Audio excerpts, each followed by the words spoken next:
ഞങ്ങൾ സ്വീകരിച്ച ദിവസങ്ങൾ അതേ ആത്മധൈര്യം ഞങ്ങൾക്ക് പ്രദാനം ചെയ്യുമെന്ന് പ്രാർത്ഥിക്കുന്നു. ഞങ്ങളുടെ കർത്താവായ ക്രിസ്തുവിൽ ഞങ്ങൾ സമർപ്പിക്കുന്ന പ്രാർത്ഥന കേട്ടുകൊള്ളണമേ.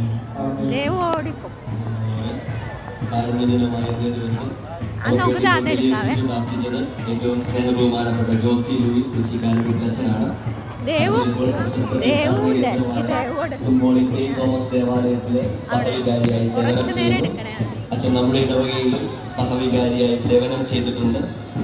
അമ്പുകളേറ്റ് വിശുദ്ധ സെബസ്ത്യാനോസ് പീഡകളേറ്റ സമയത്തും സഹനങ്ങൾ ഏറ്റുവാങ്ങിയപ്പോഴും പ്രതീക്ഷ നഷ്ടപ്പെടുത്താതെ പ്രത്യാശ കൈവിടാതെ ക്രിസ്തുവിന് വേണ്ടി വീണ്ടും സാഘോഷം പ്രഘോഷിച്ചതുപോലെ നമ്മുടെ ജീവിതത്തിലും പ്രത്യാശയും ദൈവത്തിലുള്ള പ്രതീക്ഷയിൽ ഒരിക്കലും നഷ്ടപ്പെടുത്താതെ ജീവിക്കണമെന്ന് അച്ഛൻ തന്റെ വചന സന്ദേശത്തിലൂടെ നമുക്ക് പങ്കുവയ്ച്ചു തന്നു.